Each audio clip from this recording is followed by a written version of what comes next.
glad that y'all are here. This is like a beta test in a lot of ways. One, this is our first kind of open discussion, like open to all community kind of event.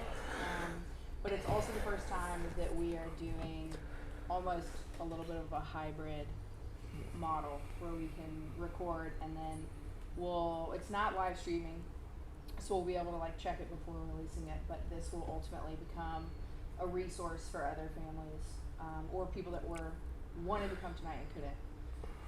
So that's really awesome. So it's a little bit of a beta test, but I think all of us have met, but I'm Kara Morrissey, I'm clinical director here, and our intention tonight was to bring up a couple of our mentors, one of our alumni, and all three are in recovery.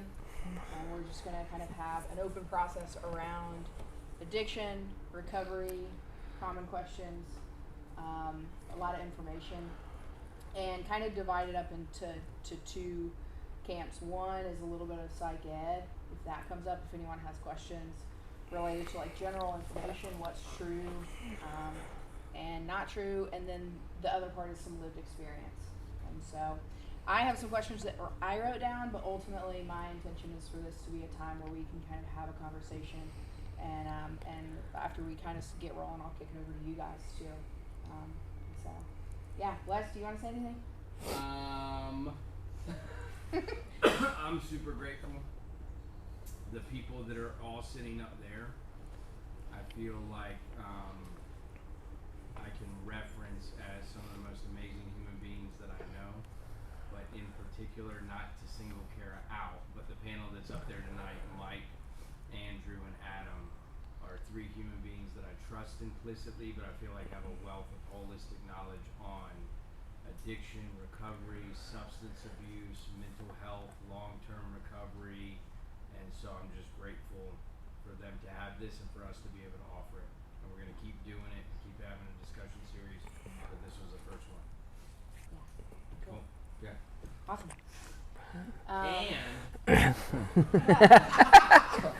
Yeah, I mean, I guess the only other blurb is every month we started doing a parent coffee.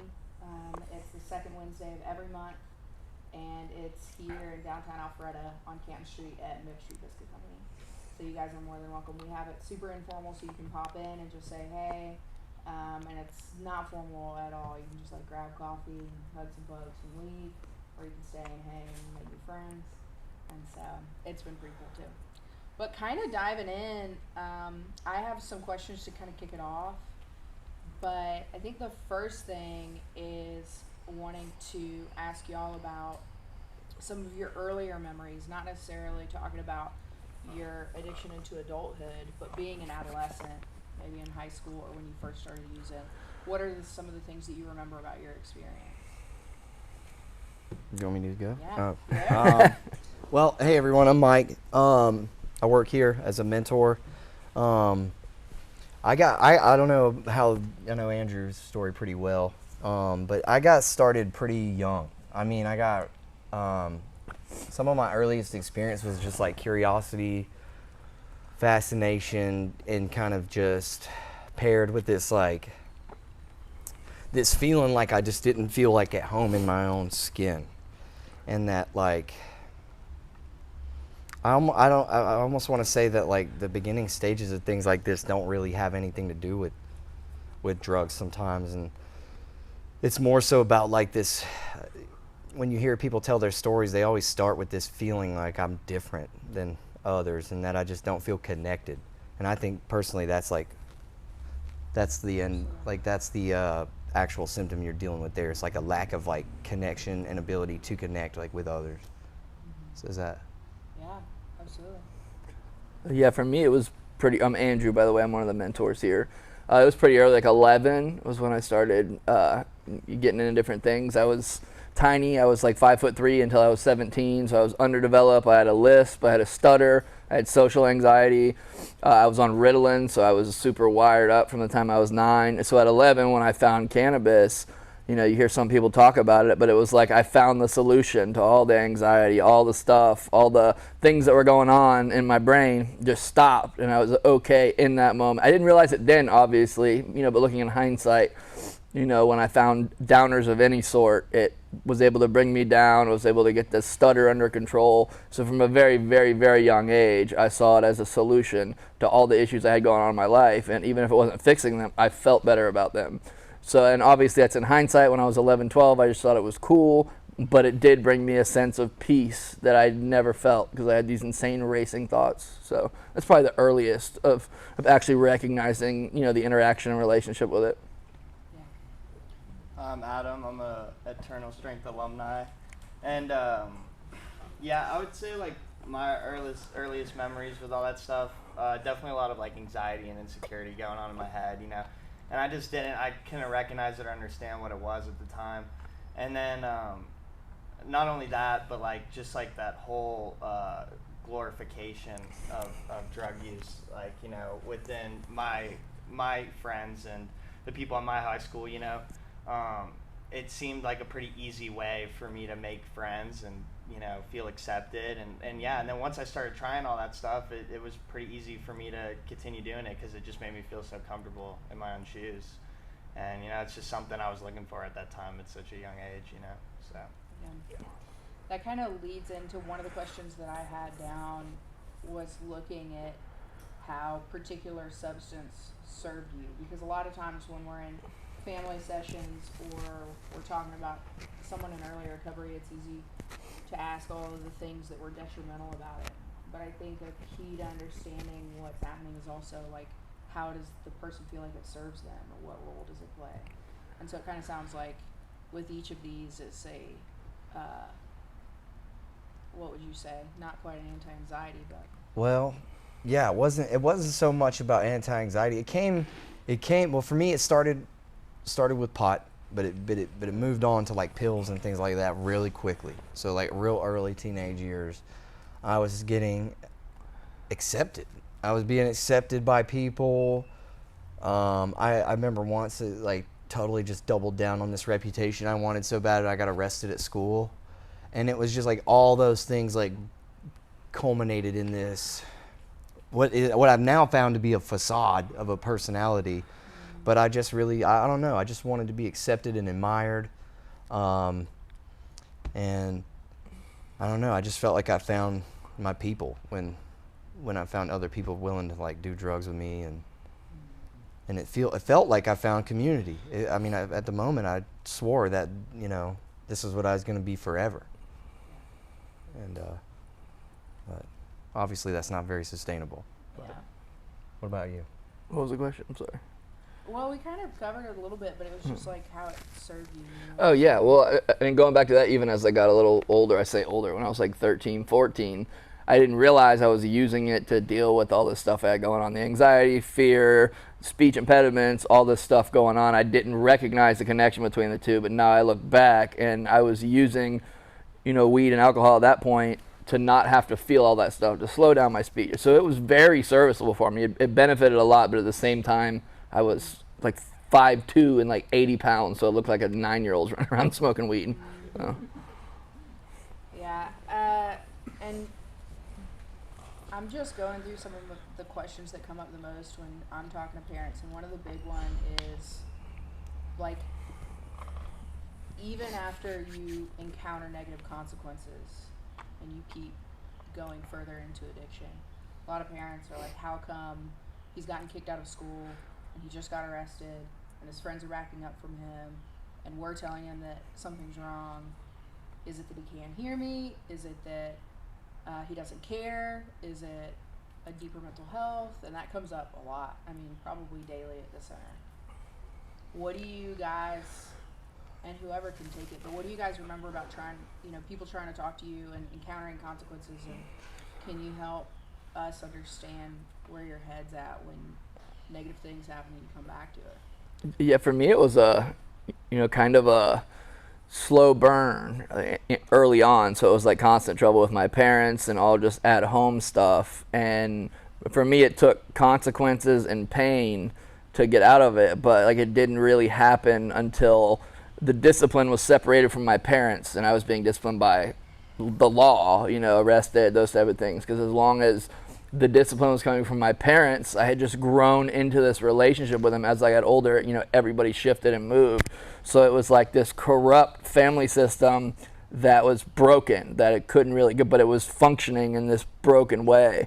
And, you know, and that just continued and continued. And, you know, as I got older, it just slowly went downhill even worse and worse. And it was completely the same as soon as I got in legal trouble and it was separated off of the parental discipline. That's when I woke up. That's when I woke up when I was like 16, sitting in a jail cell, and they're like, you're not going home till next week. That was the moment. And for some, for some younger people, that sucks. It's extremely difficult for parents to see. You know, my mom says, the first time she found out I was in jail and then when they cut me off and I was homeless, are the two hardest times in her life. But if it wasn't for her doing those two things, I would be dead. I would have overdosed a long time ago.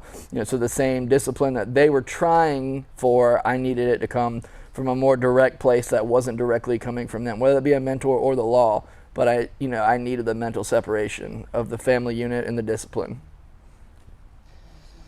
Adam, what are you thinking? Yeah, I would say like when it comes to like the consequences I started to encounter early on, it was just like, it was just like normal stuff, like getting in trouble in class, because I was late or whatever I was doing. And then, it just became, stuff at home. And then it definitely like, escalated to beyond that. And then it was, the biggest consequence that I say that I consistently dealt with was like losing really important people in my life. And for sure that like it's sad to say, but an addict won't necessarily like care if one or two people drop off necessarily, and it's a sad thing to realize. But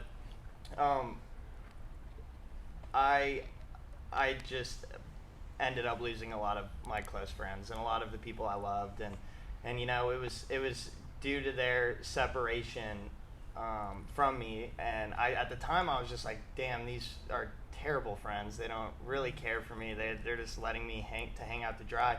But now I look back at it and I'm actually friends with those people once again, and I was able to come back and rekindle the friendship in a good way. And they're just like, dude, I'm so sorry for having to do this. And I was just like, dude, don't be sorry. If all these people didn't exit my life and leave my life because they couldn't be around me for obvious reasons, and if all of that didn't happen, I wouldn't be sitting here today. So definitely like losing people, biggest consequence I had, but most important consequence for sure.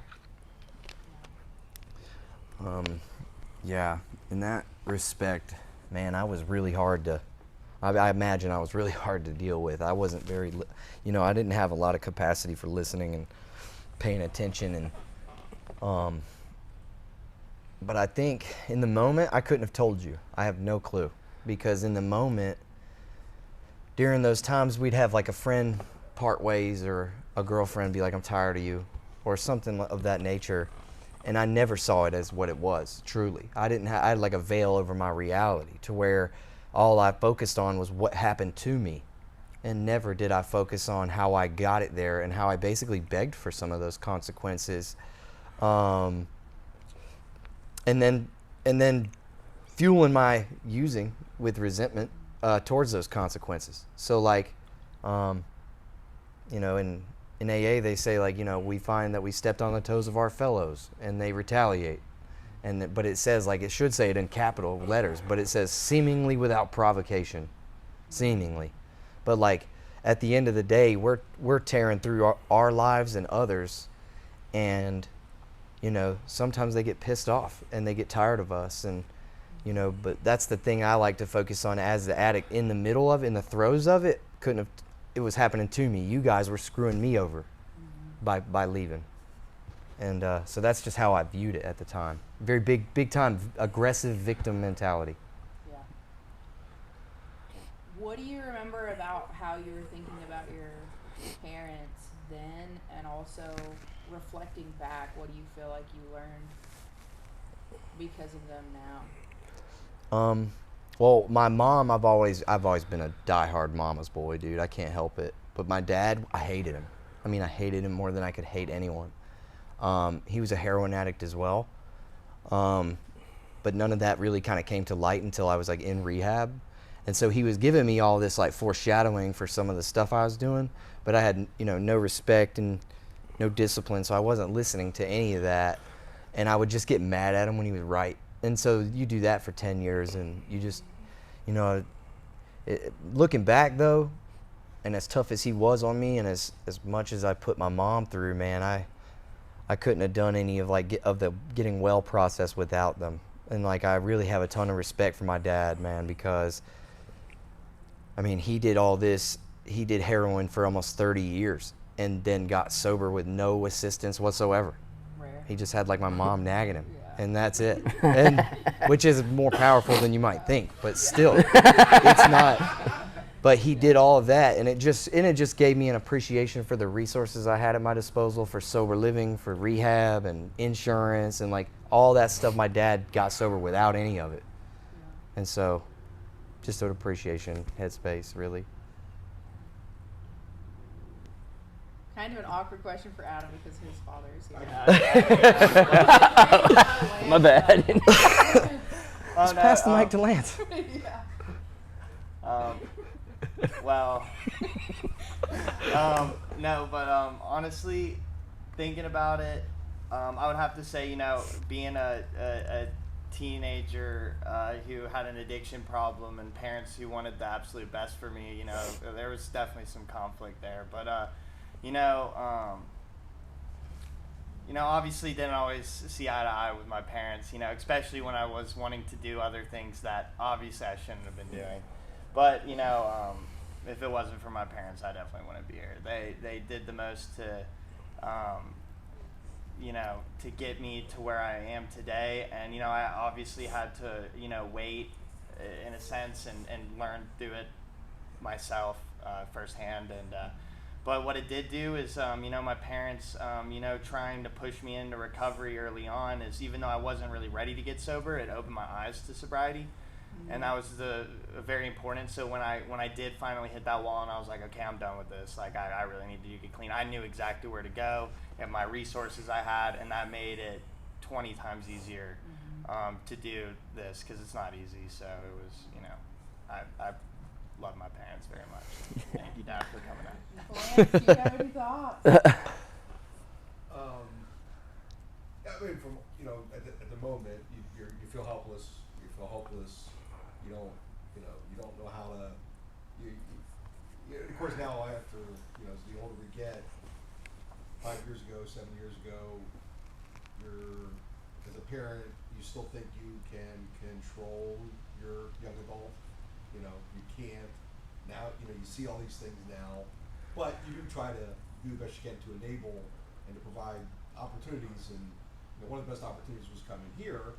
And our role was just, you know, we found Eternal, but it was Mike and Wes and the whole team here, along with Adam's commitment and perseverance to, you know, you guys did all the hard work. We just helped we drove you here and dropped you off. What's up? I was gonna say, I put my parents through the ringer like for 15 years, just wash cycle, and they did everything they could. They did everything right.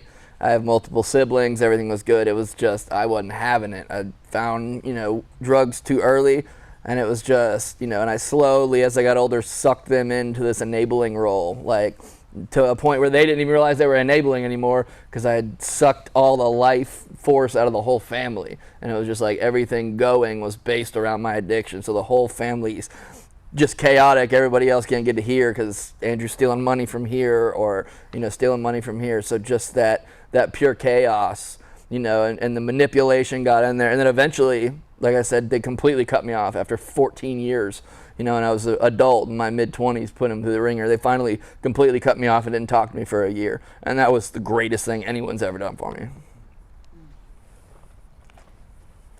Do you guys have, and we can keep rolling like this, but just what are y'all thinking about? Are there questions that come up for you guys? I think for me, if I can chime in, because you said it, right? There is a helpless feeling, right? And to listen to you guys, it sounds like there wouldn't have been anything your mom could have told you to change where you were headed or what you were doing. So as a parent in that space, I think I just wonder, like, what do you do?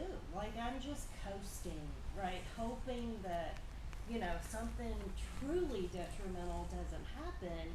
I know I have no control.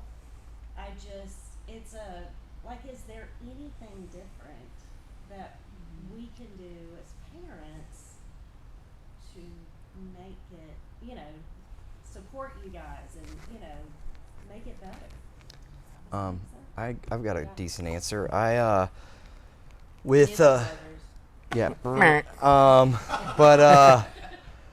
When it came to dealing with me, that's all I can really talk about. Because if allowed, I will manipulate. I will subconsciously train you into giving me this Pavlovian response to every time I throw crisis mode in your face. You're giving me money, you're giving me a ride, you're giving me whatever I need. And that's like, I don't know how we get these skills, but like it's just we make them up as we go. And we become such a destructive force in the sense that we just shatter your peace of mind. And so I think one of the most helpful things a parent can do is to insulate your own peace. And the way to do that is with a healthy and heavy boundary setting. And that looks like when you do set a boundary, the most key thing I think is just never back away from that consequence. Because the minute you tell me, like if I throw a big enough fit and you cave, I haven't learned anything except for I just got to throw this much of a fit and you'll cave. And so it's like never cave, never let them win. You're not a warden, but you're also, you're not allowing this person, no matter how much you love them, to come in and rip that from you. And in that you're taking good care of yourself, and whether you're doing it actively or not, you are doing the best thing you can do by staying grounded yourself. Because what they want is for you to go down in that tailspin with them. Because that's when you're vulnerable. That's when you can learn these things that we want. Like that's when you can go into panic mode and I can talk you out of that wallet.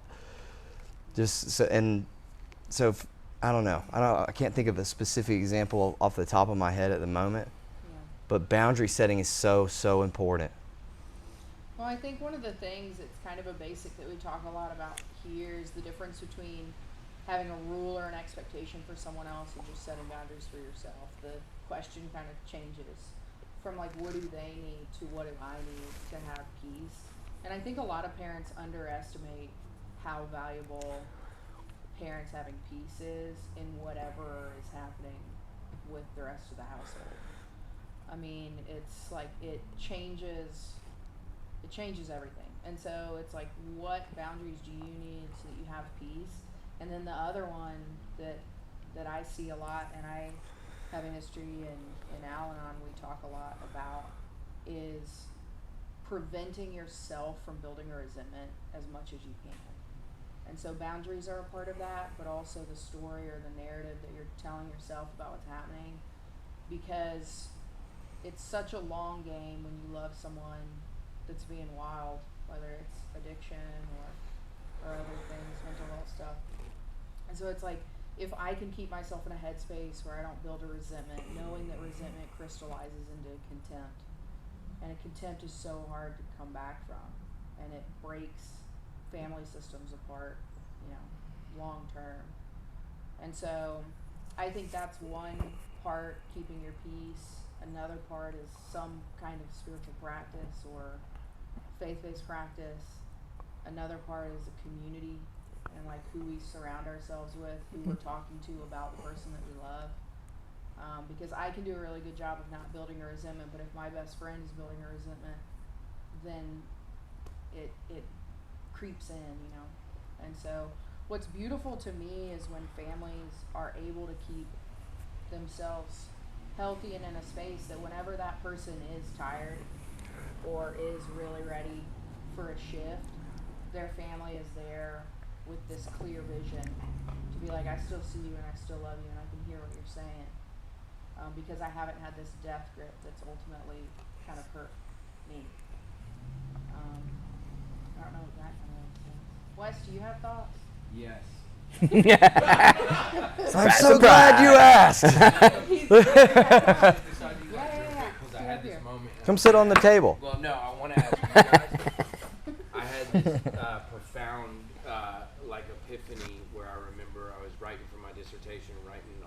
addiction, and River, our second daughter, was in the hospital and had was it jaundice, so they had to put her under the heating lamp. We had to go back to the hospital at Kennesaw, and they had to put her under the heating lamp, and we were both so tired.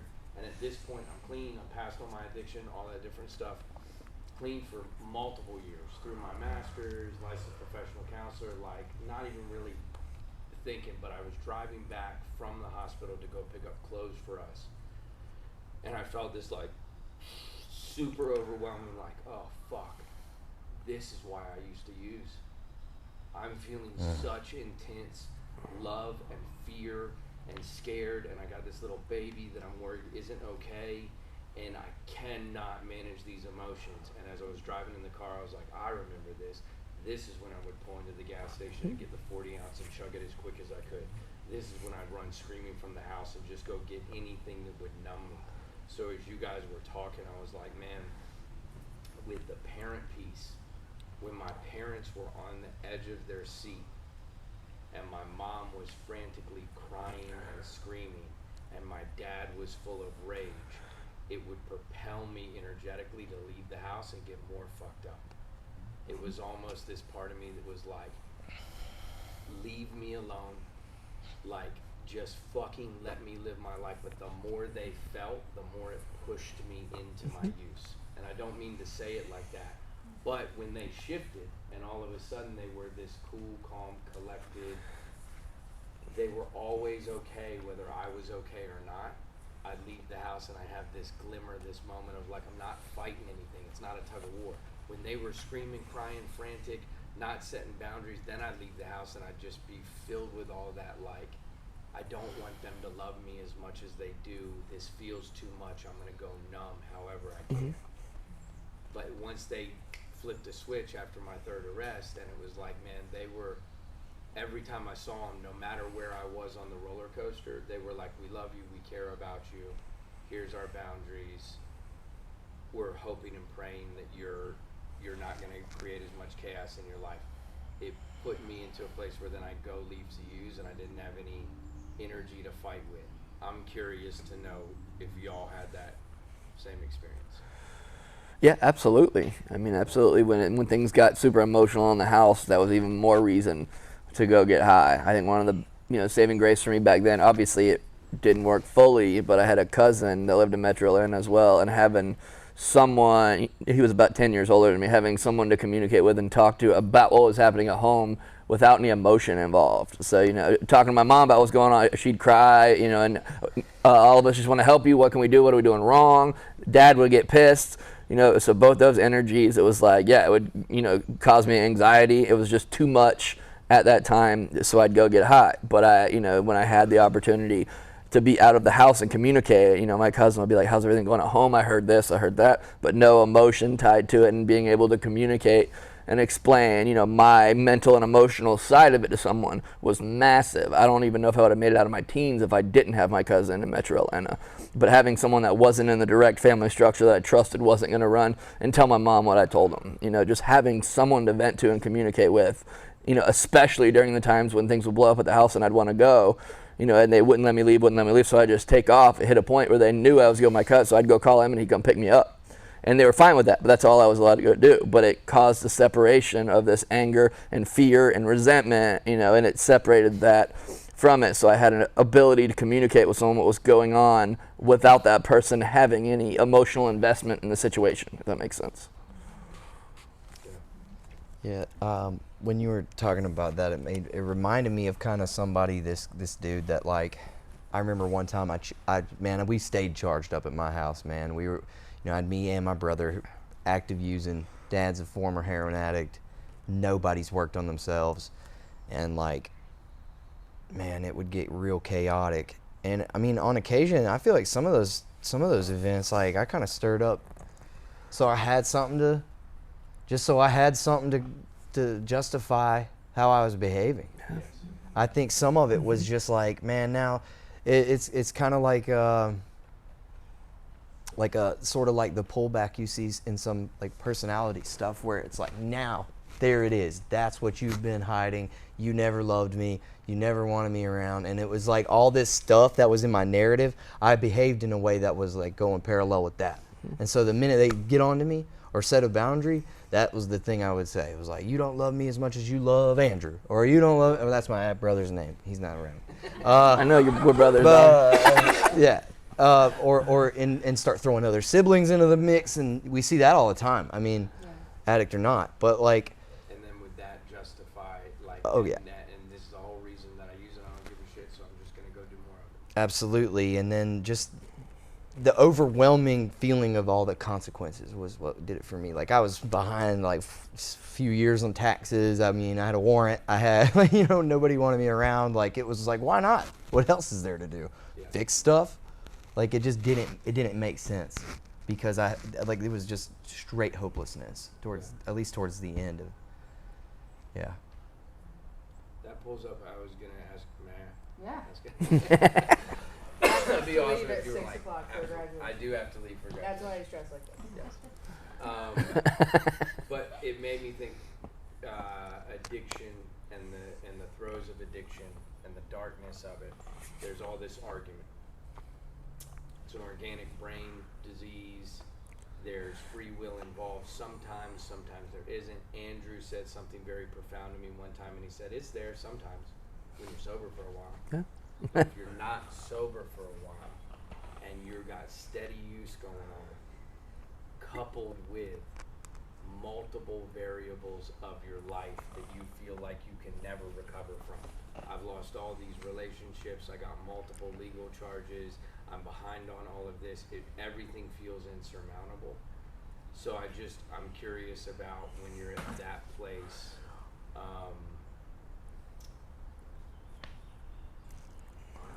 if you feel like you had any willpower whatsoever. Ooh. When you're in active addiction. No. When it came to using or not, absolutely not. I mean, it was like my choice was either am I going to do heroin or something to stop the withdrawals. Like that was it. There was no in between. Man, I feel like the minute I was kind of like dealing with those moments you were talking about earlier and seeing it for what they were, man, I was probably over a year in, if I'm being honest, man. It took a minute for me, and I worked really hard, quick, like from first year, and it still took forever it felt like to just have that solid ground I'm standing on, because it really was like a knee-jerk thing. Like they have a term that they use in AA called struck drunk. Like I just kind of, what the hell happened? You know what I mean? Here I am doing dope again. I don't even know what happened, dude. How did this happen? Yeah. That's how I've done that a lot. I mean, I've woke up like that. Yeah. And so, yeah, I mean, eventually, though, you do get to a place where, like, things have evened out, and if you go back out at this point, like, you're not necessarily choosing to relapse on the chemical, but you are choosing to back up from your routine and all these things that got you straight in the beginning, Yeah. It's those basics. I want it, and I think what we're talking about, I think about there's a song from that artist Mike Patton, and he's got a band called Peeping Tom, and it's in the lyric he's like, I can't believe I did it again. I can't believe I did it again. And that part of yourself that feels like at one point, I'm not going to use, I'm going to get my life together. I want to know from each one of you about that window, because I think we've all had that, where you wake up and you go, I'm fucking high again right now, and I really believed it this time. I really thought I wasn't going to use again. I was going to get my stuff together. Like that internal battle, because I think there's something unique about that. I want to hear from you all on that. Yeah, I mean, for me, it was like almost like two whole different addictions. I had like my young addiction, which was pills and weed, and then my last few years, when I was in my 20s, when it was heroin and crack and meth and all that stuff. With the heavier drugs, it was, I mean, when I was in the cycle of it, I had no soul, basically. I had no emotion toward anything. I could do anybody dirty, and I cared deep down, but there was no emotion tied to it. So I could just keep going, and then I built basically my character around that, so I could just genuinely not care about anything. As long as I, got heroin, as long as I had this, it was, good. And then on the flip side of that, in my early years of addiction, yes, like I would feel guilty about it and wake up, but because I was so young and it was so ingrained in society, at 16, 17, 18, to get hammered and be smoking weed and gas mask and all this stuff. So it was hard I was not able to get past the fact, like, I'm so young. You know, my big one was, like, I'm only 17. I'm never, you know, you're telling me I'm never going to be able to drink a beer on my 21st birthday. I was so wrapped up in these, but if this, then that. So, like, I couldn't fathom, I couldn't understand at that age how this would be taken away from me. Because, like I said, when I was 11, I found it as my solution to everything. So it was like this precious thing that I wasn't willing to let go of, but then wrapped up in that, you know, you have weeks and days, you cause pain and drama, and it sucks, and you have to deal with the emotion until you can get high again, and then you don't have to deal with it. So it was like, you know, those windows got shorter and shorter the further I got into my addiction. You know, when they were wide, felt bad about it, felt guilty, hung all that stuff. But the more I started using and closed those gaps, it was like, this is how I don't have to deal with it. And it was, you know, on purpose, unknowingly. You know, but it was constant. You know, if I constantly stay in a state, you know, of altered, you know, consciousness, then I never have to deal with all of that. And then when I got sober, that first year, as Mike was saying, was super rough because I was dealing with all the emotions from since I was a teenager till I was 26. You know, so I'm dealing with all the emotions, and now for the first time, I'm living as an adult, having to get my own place, having to pay my car bill. I didn't know how to adult. You know, and when I got sober, I was like back to that kid, that 16-year-old kid that was just a raging pothead and liked to eat pills and stuff. You know, and it took that whole first year to mentally, emotionally develop to where I could fully understand and function as an adult. And it took me a lot to finally slow down to become okay with that. Because early on, like you were saying, at 16, 17, I could go a week without using, and then, and then I'd get high again. And it was like this constant rotation, and it just never stopped, and it went downhill. And the only way to not have to deal with it emotionally, mentally, was to get worse. Knowing that you're going to get worse, but almost accepting it. And that's when I got in like real emotional danger and was able to just shut down. Yeah. Like I communicate with you with like no emotion, almost like a sociopath. It was really bad. And like you said, immediate alleviation over anything. Yeah.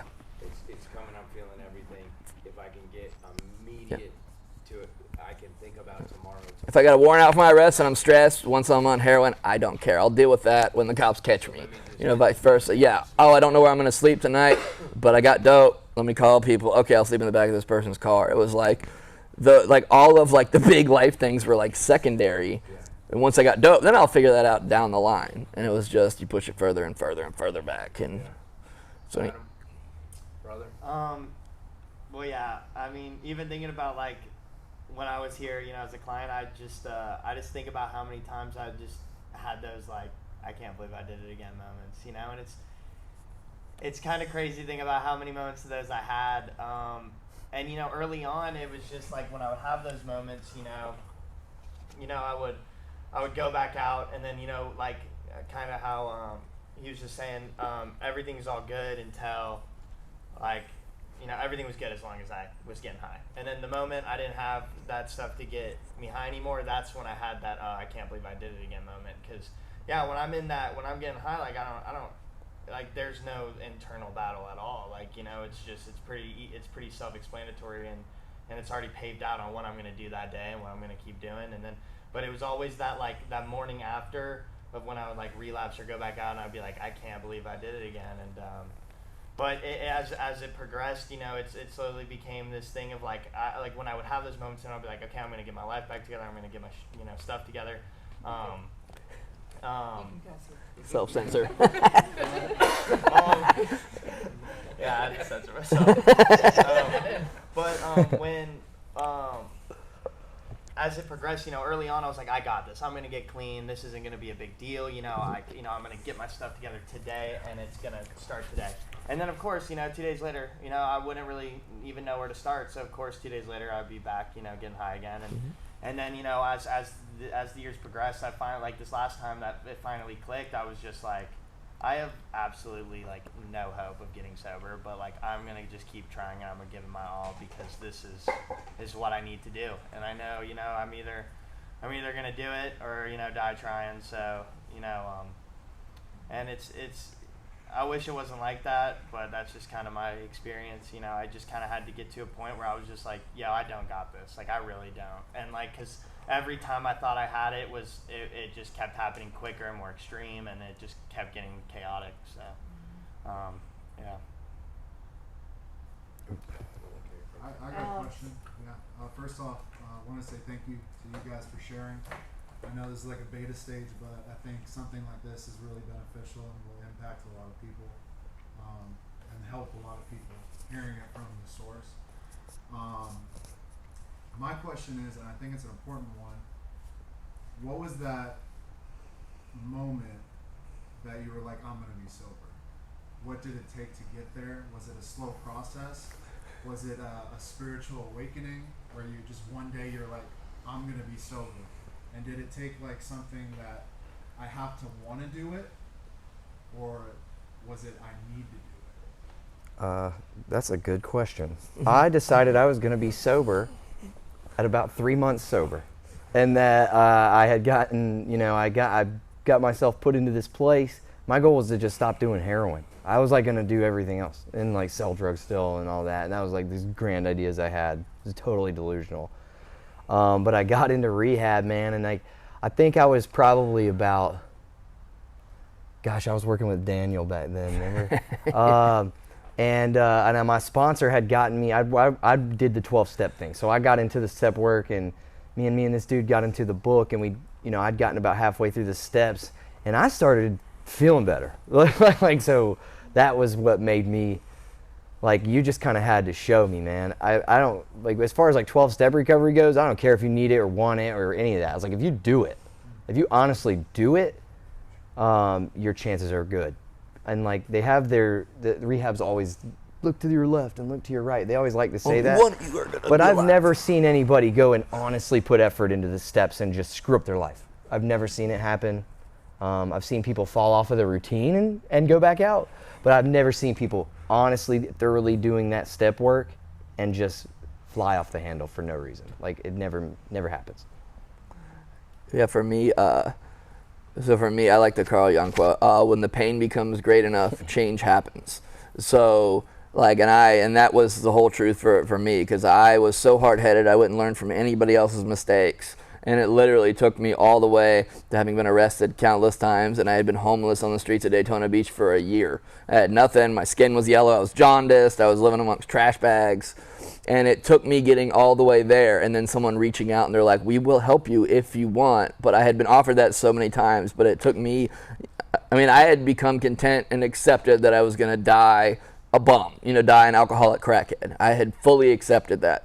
But the pain was so bad that it eventually got to a point. It never did when I was in jail, it never did when I was in treatment, but it hit a point where the idea of sobriety seemed way better than how I was living. And it sounds insane that it took me getting all the way to that point. I wish I was like some of my friends. I could be like, oh, my dad's an alcoholic, so I don't drink. And I'm like, well, I wish I would have, I wish I would have gone that route. But some of us are just too stubborn, too hard-headed. And but it took literally everything. It also took external intervention. I could never go to detox or rehab myself. It had to be through jail. It had to be through a psych hospital. It had to be forced in the state of Florida. They Baker Act me and then try to Marchman Act me, which is a 72-hour lockdown followed by a 90-day lockdown. And but I needed that, because left to my own devices, I was not literally, but I was on a suicide mission. I wasn't trying to kill myself, but I was just going to run it till the wheels fall off. And I wouldn't have stopped without, physically being removed from that and offered help. But the pain became so bad that finally, in my mind, sobriety was a better option. And that sounds insane that I had to go that far, but it did. Thank God I lived through it. But, so that's what's so great about doing some of this, is I want to see some of these teens do it way before that. Adam? Yeah, so I guess when I had that aha moment, it kind of happened. It didn't all happen at once. I definitely wouldn't say that. It had a lot to do with the immediate situation of I was taking substances that I needed to consistently take or I'd get sick. And so then I went on a road trip to see my grandma and was just so sick. I just couldn't even be there for my family. I wasn't even able to travel or do any of this. I wasn't able to, walk outside. That morning I woke up, I wasn't even able to really walk all too well. So it was a little bit of just how did I get here, disgust in my life, and overall just what is going on. And then, then I kind of almost went into this state okay, it's either you know, you're gonna have to get sober eventually. So like, you know, you either keep trying or you don't. So, but then it finally came down to a point where I kind of had that aha moment. Was thanks to this man right here. Was I was working with Mike for a good little bit before I got sober, and I remember him just consistently telling me, like, you know, or suggesting things that might happen if you keep going down that path. And sure enough, all those things happened. So I just finally was just like, this is what he's saying. And yes, maybe he's right. Maybe like this actually will keep getting worse if I don't get this under wraps. So it finally kind of gave me to like I was able to kind of recognize that people have knowledge about this, people understand it, and people have done this before you have. And if you could find and are grateful enough to have someone like that in your life, like I just knew I needed to listen to what Mike said. I found him, I put my trust in him. And then after that, that was kind of my aha moment. You know, I just made a vow to myself. I'm like, I want to get better in the long run. I'm gonna listen to whatever Mike says, and he helped me get clean. So, but yeah, it was a lot of different things. But I'm glad I had that moment because I needed it. It's good to hear. Sorry, I was gonna say it's good to hear like your perspective, like being an alumni, and I think it's like probably a big step for you, kind of knowing that you're gonna be a servant leader. Really, you know, help people along the path. And I just had one more quick question tying into that. What did like service work, if it did do something for you with your sobriety, what did it look like? Like, because you look at AA and service work is a big part of being sober. So doing things for other people and not expecting something in return. Is that something that impacted your life, service work specifically, or did it kind of just Big fall time. into place? Yeah. Big time, yeah. My first like encounter with it was I was at the 8111 club, and I was living in a sober living, and I was at the 1130. You know what meeting I'm talking about. And this lady was a character, man. Her name is Lily, and she's nuts. And she's you started laughing. But she was wild, but she took care of the clubhouse, and so I was just up there looking for some peace and quiet. I lived with 3 other addicts, and I was just trying to do some step work and get some peace, and nobody was up there at that time. And it was probably an hour and a half before the meeting started, and she opened the door, and she just looked at me and was like, "You just look like you need to help somebody, dude." And I was just like, okay, whatever. And she made me start chairing this meeting. So I had to run this meeting for her for like 7 months. Or something like that. I ended up getting a job. That's what ended up putting it kibosh and all that. But man, it was the first time I found myself to be useful, and that was super important because I was going through my life convinced that I was worthless and that I didn't have any value. And so I had no time sober, and there was this girl, I remember it like yesterday. Her name was Vicky. And she walked up to me after the meeting, and she was talking to me the same way I would talk to people with like years and stuff. And she was like asking me all these questions, and I just felt useful, man. And like, if you weren't looking for a bag of dope, I really wasn't that useful before that. And so it just gave me my first little bit of value that I started to pick up. And that's like what a lot of these kids don't get, is how fucking powerful they are and how useful and worth the time and energy they are. And we just our default setting is like, that's impossible, there's no way. So yeah, being of service, you know, even the book says like it's going to come a day where the only thing between you and get high is working with somebody else. I think too what's really interesting, like I've learned so much, like I wish I had the words to talk about how having the majority, I've grown up with Al-Anon and like ACOA kind of principles, but not in recovery. Majority of the people in my life are in recovery, and learning from them and seeing them at different stages of recovery has taught me so much. And one of the really interesting things about the service work piece with Mike and Andrew is, even after all this time, how it almost kind of reframes circumstances. Mm-hmm. Like I'm thinking about a couple weeks ago when I like had to call Mike, and I was like, this is last minute, and like it's, you know, I don't know if it's gonna waste your time, but I need your help. And he was like, it's not inconvenient, man, it's service work. And it was like at a moment where he could have said, ugh, like, this is taking something from me. He's like, no, this is like a part of my daily life. Like, service work just showed up to me. I didn't have to look for it. And so there's an interesting thing that I see in Mike and Andrew where some of the principles over time become like less direct, but still super powerful because it helps like reframe circumstances. And I've heard you talk too about like people asking you for something. I think it was your brother, and you're like, no, this is like, this is an element of service work. Yeah, that's what we do. Which is really cool. Yeah, for me, service work, like when I finally got sober, didn't start on purpose. So living in service work because I'm running a unit with 20 dope, sick, mentally, child, like everything on the spectrum was in there, and things started clicking, and I remembered being them, and like not so long ago, and I remembered how I was treated in places like that. The texts are always horrible, and so I was like, okay, I can be a bright light. These people's lives are horrible right now, but I can be a bright light in that. So, I put my energy into, not being at work, but trying to make these people that were in their life as comfortable as possible, and probably the most uncomfortable time in their life. And I genuinely believe it was a spiritual path, whatever you want to say, laid out for me, because that just happened. And then over the next 4 or 5 years, things just unfolded like magically for me, like nothing ever had before. And it was in the sense, it was like, I'm doing service work and I'm sober, and I keep getting, opportunities are just falling in my lap. And for the first time in my life, I'm actually taking the opportunities that are put in front of me instead of just shooting them into my arm. And, so to continue doing that, then I ended up leaving there. And I guess you could say, as far as the book says, if you get paid, it's not service work, but my life got wrapped up in that. I ended up working at a treatment center. I ended up working at IOP, PHP.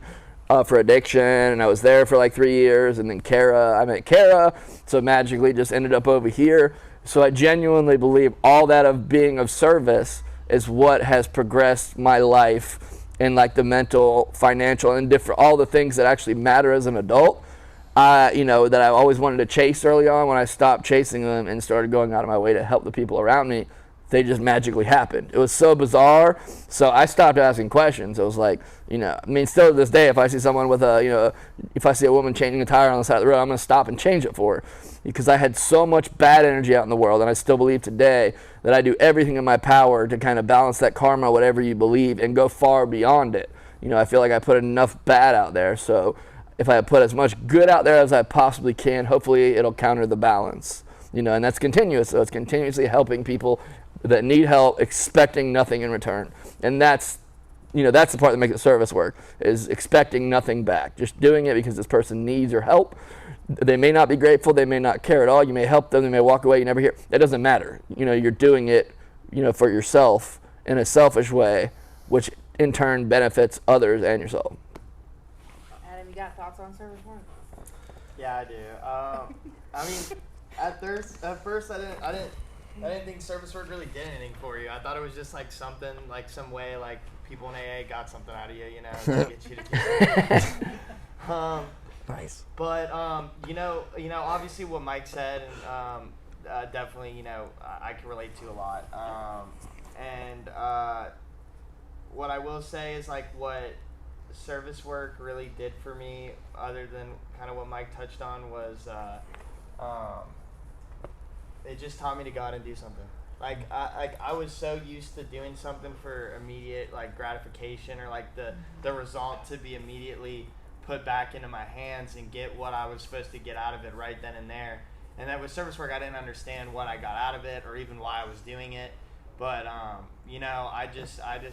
it was a huge moment for me because as an addict, I quit a lot of things. I started stuff and never finished it. So with service work, it was a good way of yo, you're gonna do this whether you like it or not, and this is just something you go do, and it just helped me start treating a lot of other stuff like that in my life. And then I started actually kind of accomplishing things instead of just quitting stuff halfway through.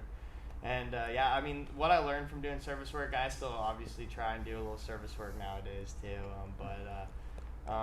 But I did do a lot of service work in definitely my first year of sobriety, and sponsoring and picking up chairs at the end of meetings and all that good stuff. And I definitely got a lot out of it, so it's definitely important. It definitely served me a purpose. So. Anna Catherine, what were you thinking? Oh, thank you. I've been holding this, and I don't want to derail things, but I also want to say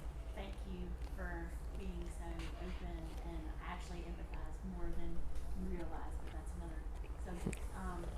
But so there's a substance misuse spectrum, and as parents, we're trying to do what we can, even though we feel powerless, relatively powerless. And I appreciate everything y'all have said about, what it was like growing up, and it's interesting the dynamic with parents, and there's the one that's, upset, really trying to help, and there's the other that's angry, and all of that. So all of that being said, boundaries.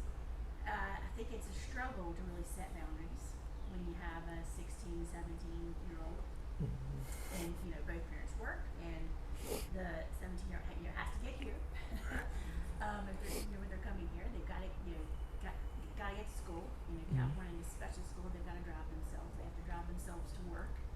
So you're left with very few things that you can sort of take away.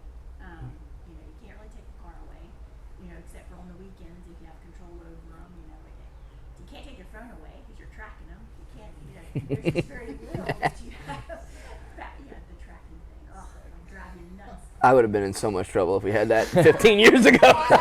But yeah, so I mean, what are your ideas on how we can set boundaries and keep those boundaries? I'd love to hear. Well, just my experience with it is that boundary setting is dicey territory, and like there's another side of every coin, and sometimes we got to get cut off from stuff, and sometimes we got to lose it all. Sometimes we need everything to be taken away, and if we're out on the street, we're out on the street because we're going. I mean, like it won't stop us most of the time either. We'll spend time out in the street.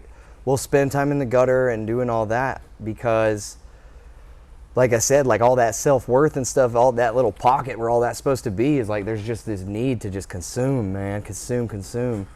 And yeah, I mean, sometimes it's just got to come down to some stuff that really is just the last place you want to take it. I mean, I got kicked out of the house. And it's troubling. And that's why for some people it takes many years to get to the place of desperation because they don't have. For me and my mother, she was real quick to enable. She's, a softie deep down. She's not like my dad. And he would be really quick to cut it off. She'd be like, yep, I support that decision. But if I called her at the right time and he wasn't in the room, and it was all over. And I could get a shower, a meal, a couple bucks. And But what do you think about kind of the spectrum of it, where it's like you're not at that place, you're not at that like dire straits, emergency crisis. well, mode, yeah, if you're but what about when you're like watching someone slowly erode, but it's really not heavy risk taking, and it's not good, but it's also not a lot of consequences or a lot of issues yet. And I think especially what comes up for me with that are some of the more insidious kinds of addiction, like a really rough dependent relationship with THC, where it's like you're not passed out of the bathtub and shooting up and like all this stuff, but the people around you like miss you. Yeah. You're always high. Yeah, I remember. I mean, what led me to sobriety was heroin and crystal meth. But like throughout my entire usage, there was always the THC element. I was smoking pot every single day. I didn't go to work without it. I didn't go to school without it. And it just became something I was. Honestly, it was just honestly just for me another little bit of proof that I was sincerely running from something, and I mean, I guess it has to go a little bit parallel to how much risk taking there is, and you don't want to have your kid out on the street over some THC use, but also it's comes down back again to like what you can live with, and what you're okay with being a part of enabling. A lot of times what comes up here, because every family can be so different and every youth is so different, that I think that anyone that tells you that they have hard and fast blanket boundaries that you should adopt is already kind of out of line. and the conversation shifts more to like what are questions to ask yourself or lenses to look through to find the specific boundaries. The things I think about is I kind of break it down into like 3 spaces when I'm sitting with a kid. The first is safety. This is like the most important thing. How safe or unsafe are they? What is the risk-taking behavior? And how quickly is this escalating? What's the velocity on this? Is this heavy risk-taking once in a blue moon and it's worth considering because when it happens it's a big deal? Or is this like they're doubling down again and again and it's like picking up? So safety, self-destruction, which isn't necessarily that they're unsafe, but they're self-destructing or eroding. So this can be a situation where they're not going out of the house and having all this risk-taking behavior or doing anything that's unsafe, but they haven't left their room in 7 days. You know, they're like not showering. They haven't talked to anyone. They're not going to school like ever, you know, and you're just watching them kind of self-destruct. And then the third is shared space, which seems like petty compared to the first 2, but it's like, what is this person doing to like the rest of the house? Because they might be not self-destructing and not in an unsafe place, but if they're in a place where the whole rest of the house is like upside down, then that's indicative of like boundaries have to be put in to kind of bring it back into alignment. And so I think about that, and then I also think about your family's value system. Like, what does your family need to be able to be at peace and like not just live with yourself, but really feel like you're being true to your own integrity? And that's going to be different for different parents, and that's going to be different depending on who the kid is too. But when parents feel like they're doing something that's against their own integrity, even at the advice of a professional, I think that is damaging, and it's like worth really looking at with a lot of consideration. And so those things, and then the other is enabling, which is just like anything I can do to slow the acceleration of your self-destruction, I ethically have to do. And so it's like, if money is accelerating your self-destruction, or if providing like communication access is accelerating, or putting gas in the car or whatever is like making it way easier and like making that velocity spin faster, then that's not even about trying to control them. To keep me in my integrity, I have to like pull that back. And as someone that has grown up loving people in active addiction that really run a spectrum, from like the friends that have just always been potheads and like nobody really sees them anymore because they're just like at home or at a Billy Strings concert or something, to my friends who have like passed away, like drinking and driving, overdoses, all of that, and like family, long line of addiction in my family. Like, I felt like there was a big moment for me where I realized I was enabling, and it broke my heart to realize that like I was a part of this problem. And it was really easy to be like, it's on you, you need to change your behavior, and you're not who I want you to be. But then when I slowed down, I was like, I'm transferring you money. Like, I'm like literally or emotionally bailing you out. And I'm helping you self-destruct. That was kind of an aha moment. It wasn't something that happened incrementally. It was like a moment where I was like, I remember feeling like this giant pit in my stomach. It's like, at the end of the day, all I have is my own peace and my own integrity.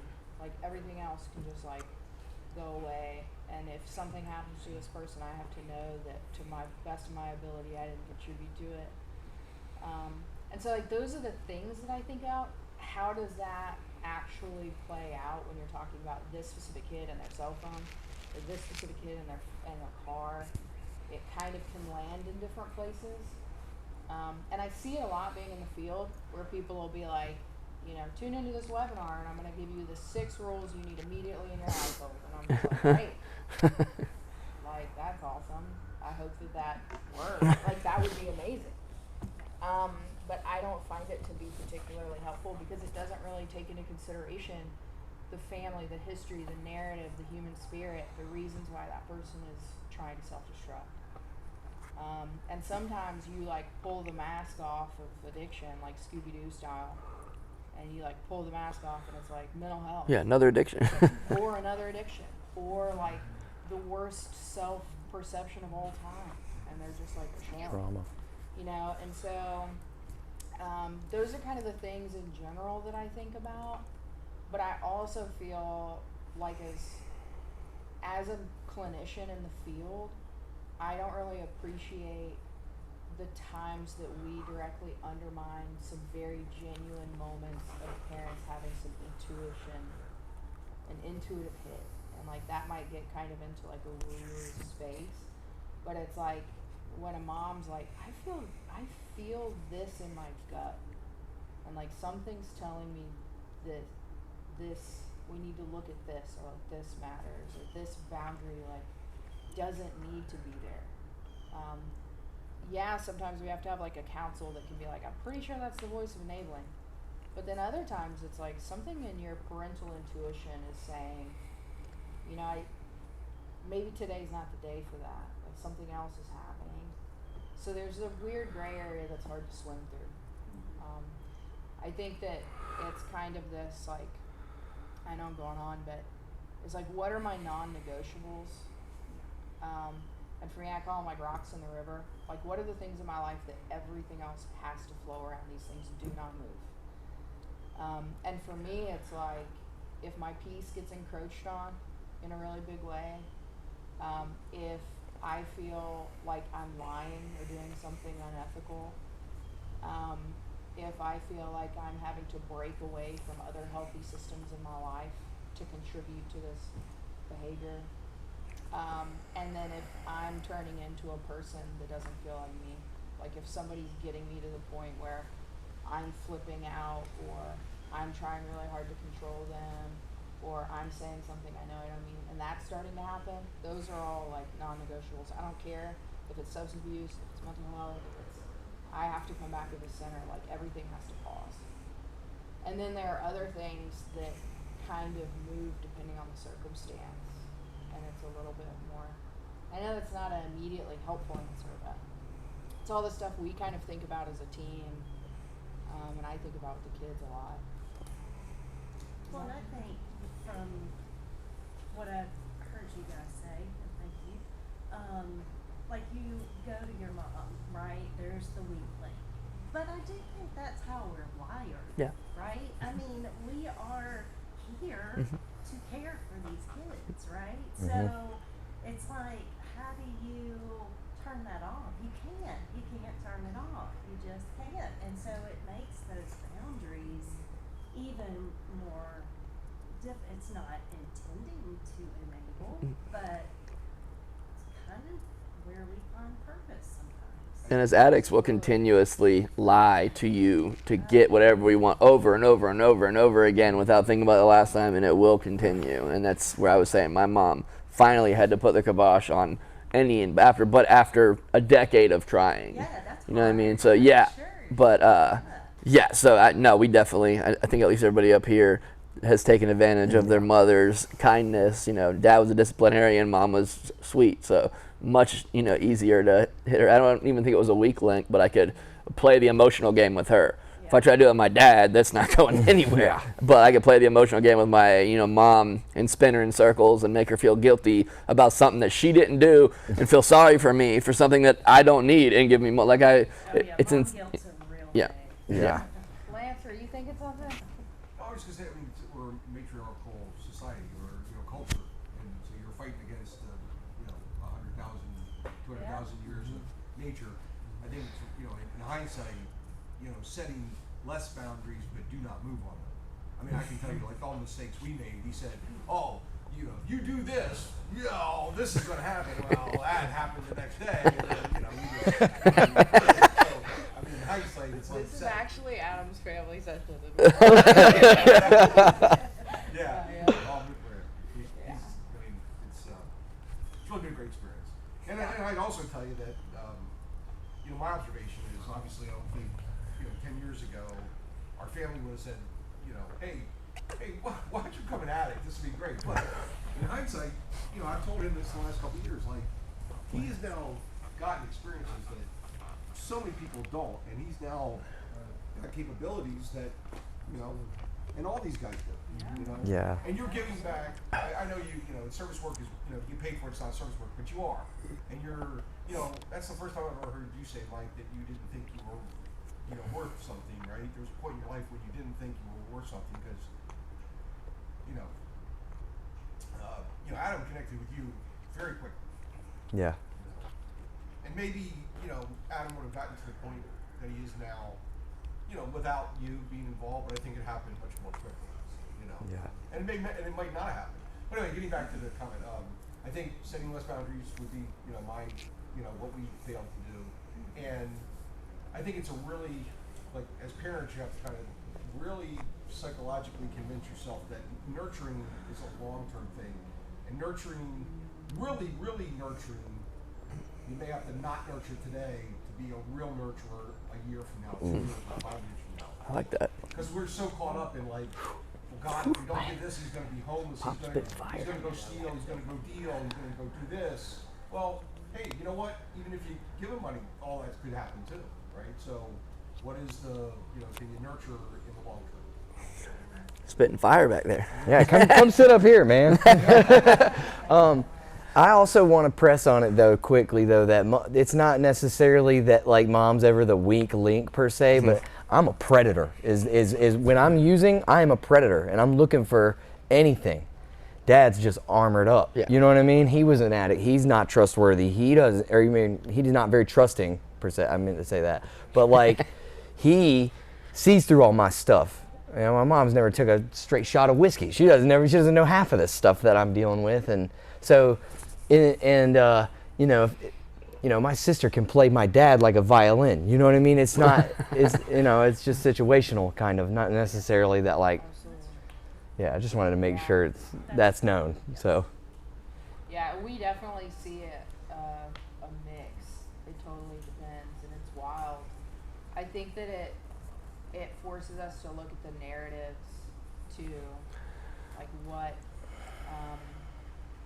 when you said like sometimes it creates a purpose to serve, you know, or it's like you're enabling but it feels like you're serving a purpose, then instead of trying to get rid of that feeling, it's like, okay, I want to serve a purpose and I have to really look at that and fulfill that need. I just need to fulfill it a different way.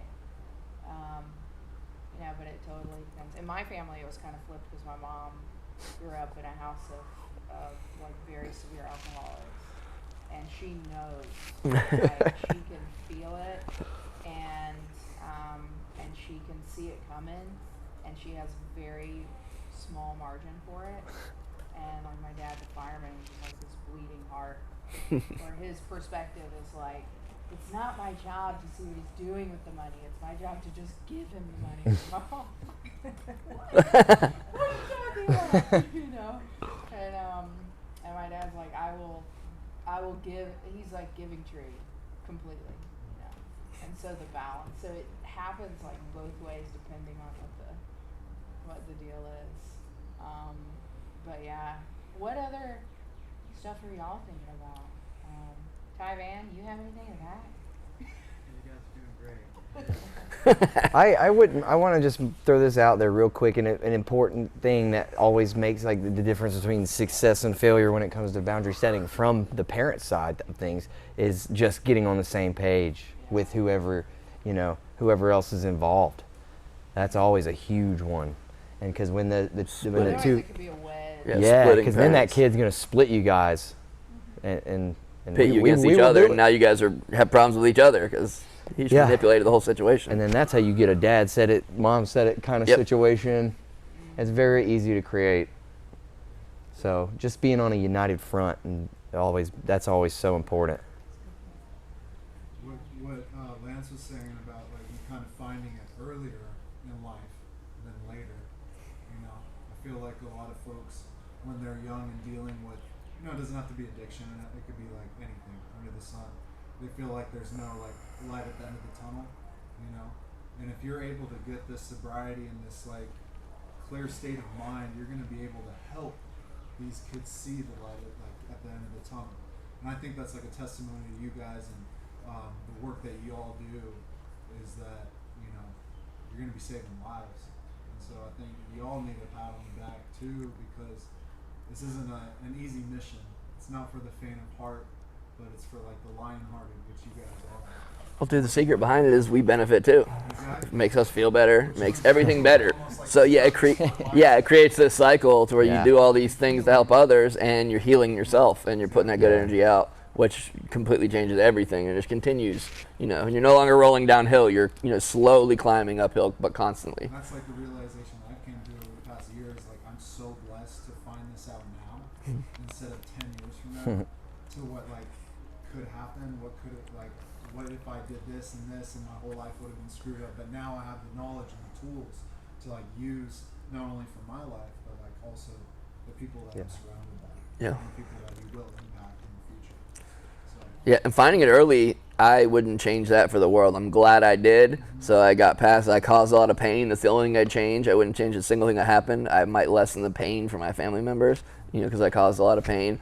But I would much rather be on the back side of it and had that experience and, be in my 30s and, have a full life to live ahead of me than, I have some friends that are in their 50s that, found, recovery at 52 and they had a college degree and they got disbarred because of this or that. And then now, they're in their early to mid 50s having to deal with the backlash of all that. I feel blessed, even though I caused a lot of damage, I feel blessed that it happened at an earlier age instead of,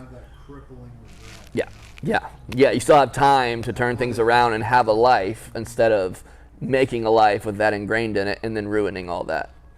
And you see that a lot, and it's a bummer to see, dude. It's really hard to see. Yeah, I think anytime you take a long period of time to study like 12-step culture and all that stuff, you'll come to find that like service work really is, and like going out of your way, well, not necessarily service work, but like being selfish in the way that you take care of yourself. And in the way you guard and like safeguard your peace of mind is in the long run one of the most selfless things you can do, because then in that realm, like, you're just going to radiate positivity. Like you're not going to be out here like doing a ton of service work, helping addicts get sober, doing regular inventory on yourselves, and then just behaving like a shitbag all week long. You know what I mean? Like they don't complement each other. They don't fit. Yeah. And so like that's why when we always encourage folks, they say, I'm like, be selfish with your recovery. You hear that all the time. But it's true, because when you're the better I am, the better son I am, coworker, friend, mentor, whatever it may be, I'm going to do a 10 times better job, clean, sober, and like spiritually aligned. Enjoy doing it too, not be miserable. Yeah, I won't bring actually like doing it. Yeah. Anything else before we wrap? We're going to just hang out. We're not in a big rush or anything, but any kind of last thoughts, questions, reflections? We're good. I know. Yeah. Well, hopefully next time it'll be full at least. Yeah. After they watch this, it will be. I just think our culture in general needs to really take a hard look at how we're addressing everything right now. Mental health, substance abuse, just the alcohol industry in general, it's just such a mess. Yep. Absolutely. Yeah, we don't live in a society that caters to like self-work and looking at yourself much. Not at all. Like, Not at all. almost the exact opposite. Yeah, it's how you drink away your problems and filter all your pictures. Right? Yeah. Mike and I were just talking about that the other day, actually, because I can't remember what the circumstance was, but he was ranting about something, and he was like, It's normal. yeah. And he was Surprise, like, surprise. he should just like go ask his community. And I was like, Mike, like, a lot of people outside of recovery don't have a community like that. You can like hit up 5 different people who are also working on themselves and share a similar language. And even that's crazy, that the majority of people that I meet, it's like, who in your personal life can you be completely honest with and have them respond in a way that they have 100% of your best interests and not just all their own shit? It's like, hard to find. It's really hard to find. So even just that part, it's like the ability to give each other brutal truth and feedback and like speak honestly, and all of that's wild. And Oh yeah, we're talking about the purpose of friendship. What it was because somebody needs to call you out when you're being stupid, man. That's your friend's job. Yeah. Your good friends will Yeah. let you know. Yeah. They'll let you know quick. Yeah. Well, cool. Well, we'll just be chilling. We have coffee, munchkins. Jake's we're not in a big rush, but we can get all this stuff off and hang out a little bit. But I really appreciate y'all coming. Thank you all. And I think it's, I think it's good. Cool. All right, appreciate y'all. Thanks, everyone. Yeah.